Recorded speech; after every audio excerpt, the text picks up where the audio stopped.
Mr. Selway, welcome to Radioactiva, the Rock Planet. How are you? I am really well, thank you, and it's an absolute pleasure to be here with you. And it is an honor to have you with us. There are several things I want to know, but first of all, since we're talking about your new solo record, which is, of course, a different perspective from the part we've seen you play mainly with Radiohead, I wanted to start by the very beginning of everything. Like, what got you into drumming? So, drumming was something that I was really drawn to from quite early on. I think I became quite obsessed with wanting to get a drum kit from like about 12 or 13. I used to do that thing where you'd have all the catalogues from all the different drum manufacturers, and you just end up kind of like fantasy buying on there. But it took a while to go from there to getting to the point where I had my first drum kit. And so when I was 16, I remember working this summer at a hospital in Oxford, and doing that, I was able to save up enough to buy my first drum kit, which was so exciting. But also kind of like with drumming, it kind of grew up alongside me playing guitar and starting to write songs. And I think that informed how I approached drumming. So for me, I've always been fascinated in how songs are put together, if you like, and how that writing process. And so for me, I think drums I've always approached them from the point of view, well, kind of how does this serve the song, if you like? What kind of space can it occupy within that? So it's been great having the two elements kind of developing it alongside each other throughout kind of my musical life, really. Yeah, I wanted to know about that because I've never had the chance of having an interview with you, not about Radiohead or your previous solo records. So from my perspective, I'm thinking, how does Philip Selway change his mind from the drumming we've heard him play to get upfront a new solo record? Writing a song, composing a song, having a lineup, and not thinking about the drumming of the record, but just writing the songs and the harmonies and everything. I wanted to know about that. Yeah, so coming back to what I was saying before, that's the two elements, the drumming and the songwriting, kind of being there from the outset for me. I mean, when we were signed as a band, then I needed to focus on the drumming for a while. But it was something that the songwriting was something that I always returned to. And so when I decided, just kind of over a decade ago now, to start making my own solo records, that was it felt like a bit of an adventure, really. I thought, okay, I set myself a goal of doing 3 albums and seeing where I can go musically in that time. And I think what that led me to were a lot of very unexpected collaborations as well. So kind of doing soundtrack collaborations, building up these creative relationships with other musicians as well. And so, it's been a gradual process for me, but coming in to make this album, Strange Dance, I thought, okay, well, it's kind of like in some ways it felt like a culmination of everything that I've been working on for the past decade, drawing on all these musical relationships that I'd built up over that time. So like with I'm on the record with Adrian Utley from Portishead, multi-instrumentalist Quinta, who I've done a huge amount of work with as well, and a cellist and string arranger and orchestrator called Laura Moody.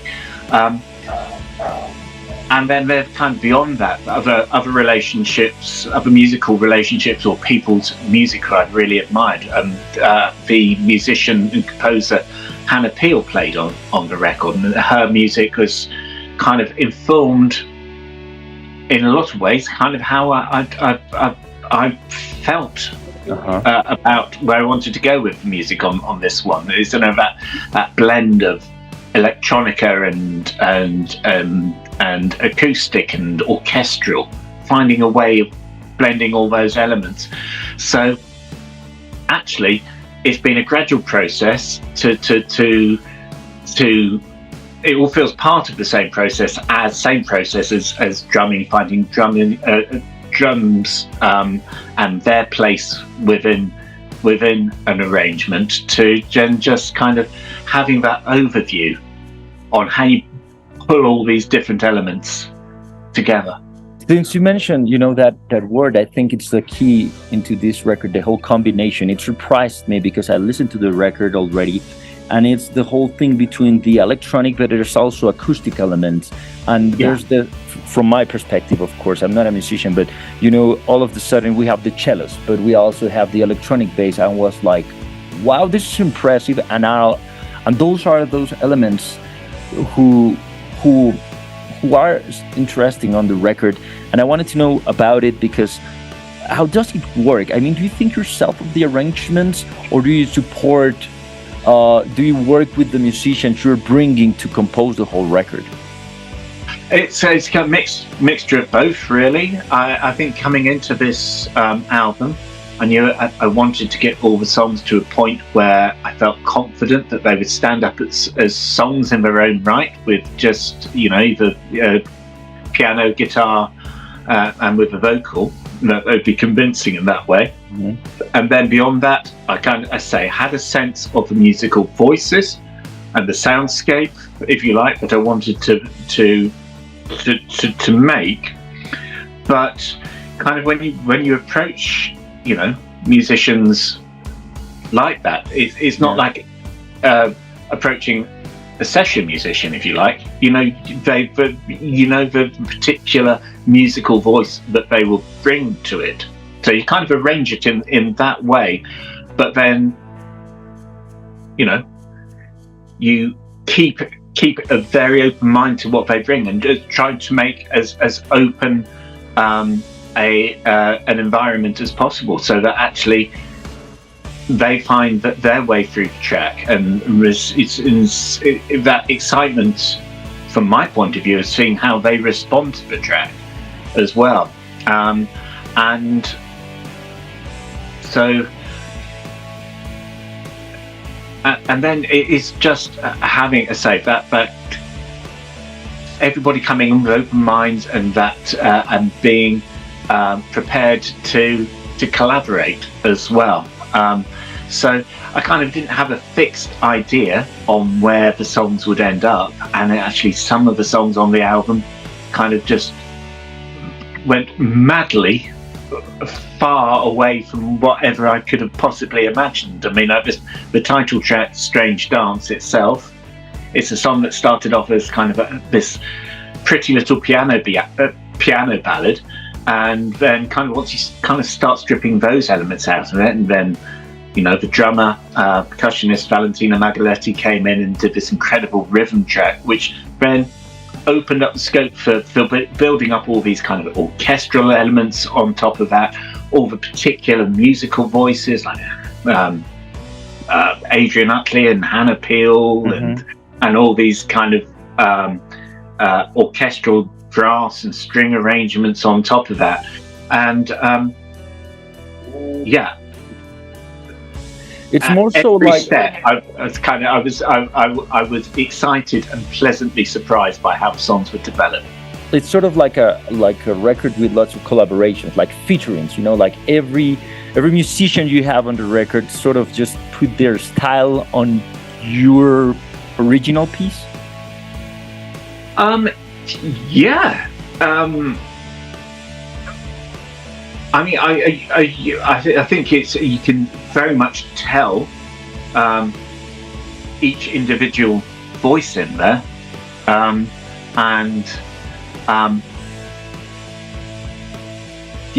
it was just an absolute joy to make the record, because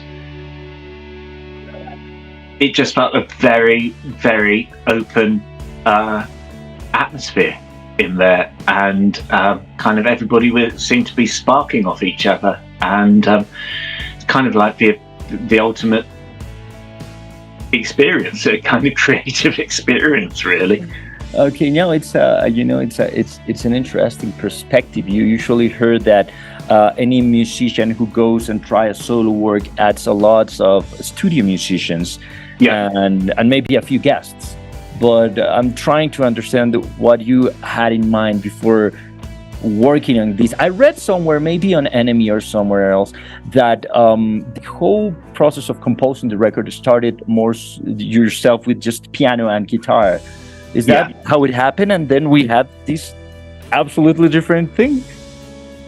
Absolutely. I mean, as I say, that process, that initial process, was just getting it to the starting line. So there was a structure, there was kind of like a template that people could respond to. That, as I say, when I went into the studio with everybody, I said, actually, that can all go out the window. I know it can work like that, but I'm not I don't feel the need to be precious about that. I wanted to explore the way that all of those different musical relationships that I'd built up through various projects, all those different musical voices, I wanted to see how those could blend and work within this kind of, in my head, I knew the soundscape that I was aiming for. I think I've described it as being kind of like tall and broad, but then wrapping around quite an intimate vocal at the heart of it. So kind of you can almost walk around the soundscape, kind of looking at all the different elements. But I think then there is this point of connection, which I think is quite intimate, is quite open, and hopefully there's kind of like a warmth in that as well. I kind of envisaged it more. It's almost like kind of trying to create this kind of refuge space in there. But I love records that you can all feel that you can almost live in.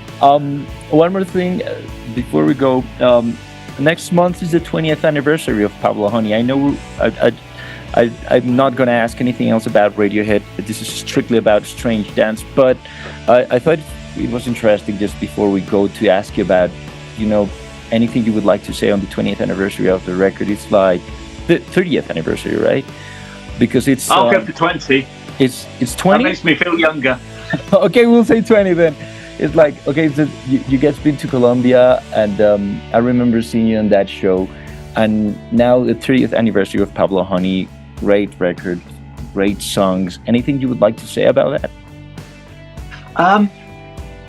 It's interesting looking back on that record. I mean, I've not listened to it for in its entirety for a very long time, but it did so much for us as a record.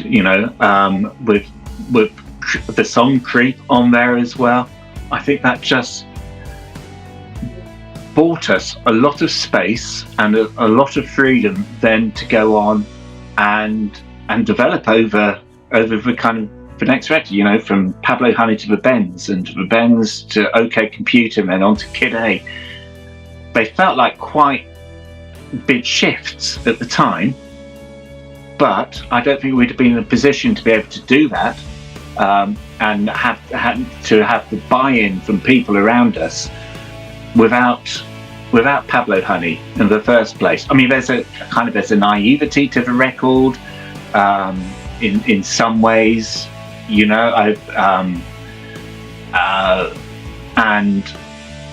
I think that there's some really good songs on there. I don't think we were fully firing on all cylinders in how we were playing it as a band. There was a lot that we had to learn in making that record. But I think as debuts go, it was, and I've not always felt it like that record, like that about that record. But as debuts go, it wasn't bad, and it set us up really well as well. So yeah, I've got a huge amount of affection for it now. Yeah, I know it is not. I mean, I've listened to the discography of the band for quite some time. I followed the band. I'm 41 years old, so I sort of grew with the sound of the band.